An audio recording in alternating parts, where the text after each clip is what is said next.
to our lab. Today we'll be discussing potential energy in a system of charges. तो यहाँ पे potential energy एक तरीके से आपका stored work done है. मतलब अगर कोई charge है मेरे पास ये Q1 right, और ये बस रखा हुआ है ऐसे पड़ा हुआ, and मैं इसे किसी charge Q2 के पास लेके जाना चाहती हूँ, तो दो चीज़ें हो सकती हैं. या तो Q1 और Q2 का सेम साइड होगा, दोनों एक दूसरे को रिपेल करेंगे और मुझे कुछ वर्क डन करना पड़ेगा ताकि ये दोनों पास जाए और मिले. सेकेंडली हो सकता है दोनों का सेम साइन हो और दोनों अट्रैक्ट करें एक दूसरे को और मेरे को कुछ वर्क डन करना पड़ेगा Q1 को होल्ड बैक करने में ताकि वो सीधा जाके Q2 में ना बचे. So whatever work done I do along this और against this, that is stored in the system as electrostatic potential energy.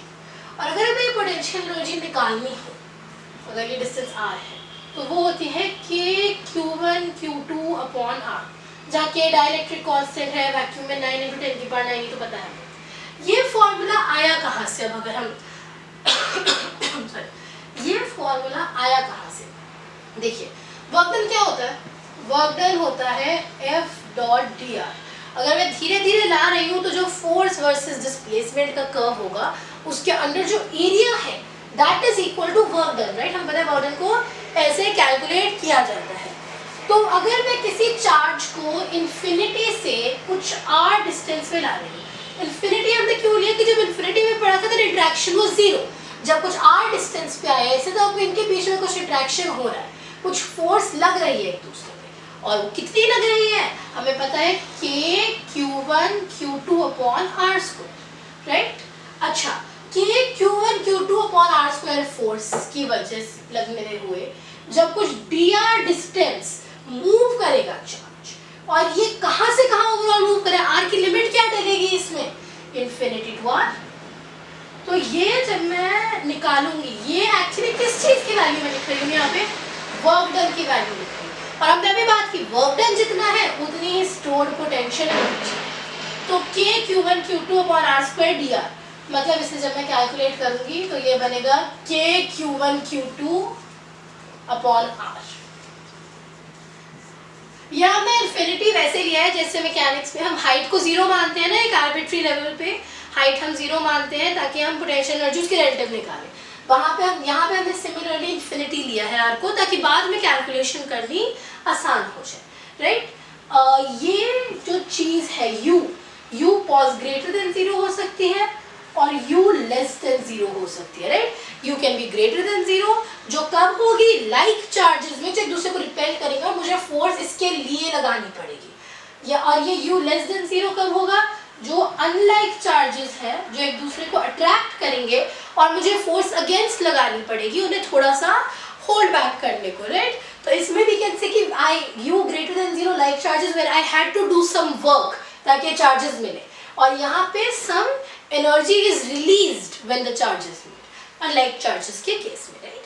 तो ये काफी रिलेटिवली सिंपल चीज है. फॉर्मूला ये आप याद रख लो, K Q1 Q2 upon R, that is the backbone of this. अच्छा, अब जेई का फेवरेट क्वेश्चन इस पे ऐसे ही पूछा कि दो चार्जेस के डिस्टेंस है. लो जेई की फेवरेट चीज है मल्टीपल चार्जेस डाल देने. वो 3 4 5 चार्जेस डाल देंगे and they will ask you about those charges कि इनके बीच में बताओ कितनी एनर्जी है. So it is a relatively simple thing. अगर मान लो तीन सिस्टम की एनर्जी होती है, राइट. अगर ये कोई चार्ज Q1 है, ये कोई चार्ज Q2 है, ये कोई चार्ज Q3 है, इक्विलैटरल ट्रायंगल में अरेंज्ड है, A डिस्टेंस है, राइट. तो इस सिस्टम की एनर्जी कितनी हुई अगर मैं आपको कहूँ? Q1 और Q2 इन दोनों के आपस में कितनी एनर्जी है?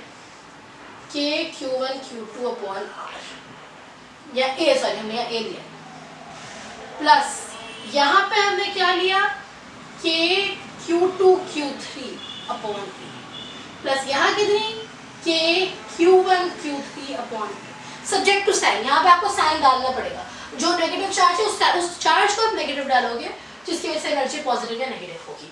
And this is the net energy of the system. इसमें अच्छी चीज़ ये है कि आपको डायरेक्शन वगैरह की टेंशन लेने की जरूरत नहीं है बिकॉज एनर्जी है तो बस इसकी वैल्यू हमें निकालनी है, राइट. इसमें पॉजिटिव नेगेटिव का जरूर ध्यान रखना बिकॉज यहाँ चार्ज का मैग्नीट्यूड नहीं आएगा, राइट. जैसे अगर ये +2 कूलम है, ये -5 कूलम है, ये +3 कूलम है, तो जहाँ जहाँ Q1 है आप -5 ही डालोगे ताकि ये एनर्जी नेगेटिव आएगी, ये एनर्जी नेगेटिव आएगी और आप उस अकॉर्डिंग कैलकुलेशन करोगे, राइट. नेगेटिव साइन बनाना नहीं है यहाँ पे। हाँ एक और चीज़, पेयर को डबल काउंट मत करो, Q1 Q3 and Q3 Q1 is the same thing. कई बार हो जाता है ज़्यादा चार्जेस हो तो पेयर डबल काउंट हो जाते हैं, स्पेशली अगर हम समेशन लिख रहे हो तो उस चीज़ में ध्यान रखना है कि पेयर्स जो है वो डबल काउंट ना हो, बिकॉज वो पूरी कैलकुलेशन डुबा देता है, राइट। उसके अलावा हमने ये देख लिया। हाँ अगर कंटिन्यूस डिस्ट्रीब्यूशन है, इसमें थोड़ी सी कंसेप्चुअल चीज़ और आ गई। अभी तो हमने एक एक चार्ज देख लिया ना, अगर एक एक चार्ज है जिसे हमने रखा हुआ है, जो रिलेटिवली सिंपल केसेस होते हैं, लेकिन अगर वही एक लाइन में हो, वही अगर एक सर्कल में हो, और वैसे सवाल ही चाहिए ज़्यादा अगर पूछते हैं बिकॉज उनमें एक्चुअली कंसेप्चुअल हो, तो डिस्क्रीट पेयर कहते हैं उन्हें। और डिस्क्रीट पेयर को आप ऐसे सम नहीं कर सकते ना कि ये पार्ट और ये पार्ट, तो उसका अलग फॉर्मूला होता है। वो फॉर्मूला कैसे आया देखो, अगर if there is some charge density rho, ये मेरी चार्ज डेंसिटी है विद रिस्पेक्ट टू वॉल्यूम। अच्छा अगर मेरे को कोई छोटा सा चार्ज dq निकालना, तो वो कितना होगा, charge density rho R into कुछ छोटा सा वॉल्यूम का कॉम्पोनेंट d, राइट।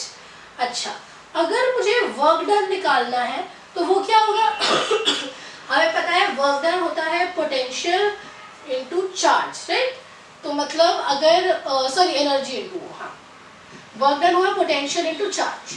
तो पोटेंशियल अगर मैं मान लो कुछ कह लेती हूँ वी आर है, राइट, बिकॉज ये भी डिपेंडेंट होगा, और Q की जगह मैं ये डाल सकती हूँ rho R D V, right. तो अभी मेरी वर्क डन की वैल्यू कितनी आई, we are rho R D V, छोटे से कॉम्पोनेंट की, छोटा सा ये मैंने वॉल्यूम का लिया था D X D Y D Z, और उससे ये।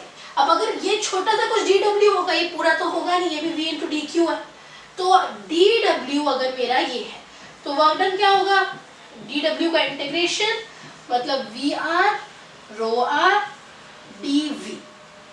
अच्छा लेकिन अभी तो हमने ले लिया V are rho R D V, और आप कहोगे ये आंसर आ गया, बट नहीं अभी नहीं है, बिकॉज अभी हम कह रहे हैं अभी वी आर सेइंग दिस। लेकिन आप एक चीज भूल रहे हो, अगर हमने ये किया so we are double counting pairs, मतलब हम 1 2 भी कर रहे हैं और 2 1 भी कर रहे हैं, even though they are both the same thing. अगर आप ऐसे करोगे तो you will be double counting pairs. जैसे मान लो दो छोटे छोटे चार्ज के पीसेस हैं dq1 और dq2, अगर आप ऐसे करोगे तो dq1 dq2 भी करोगे, dq2 dq1 भी करोगे, even though they are both the same thing. तो इसीलिए ये जो हमने डबल काउंटिंग की है, इससे हमें ठीक करने के लिए हमें एक हाफ और डाल देते हैं। समझ आया कि हमने हाफ था ना, to avoid the double counting. तो अगर कोई डिस्क्रीट चार्ज डिस्ट्रीब्यूशन हो, मतलब कोई सर्कल है, कोई लाइन है, कोई प्लेन है, कुछ ऐसा है जिसमें आप बस चार्ज उठा के नहीं डाल सकते, then we can do this, right. ये वाला फॉर्मूला आप याद रखो, ये वाला हम यूज कर सकते हैं। सो टू क्विकली समराइज, अगर डिस्क्रीट चार्ज डिस्ट्रीब्यूशन हो, जिसके बारे में हमने बात कर लिया, तो ये फॉर्मूला है, इसके लिए डेरिवेशन भी देख लेंगे। वैसे सीबीएसई ज्यादा पूछता नहीं है, बट जेईई में आ सकते हैं, तो आप याद रखो this is called discrete. Generally you होता है k q1 q2 upon r।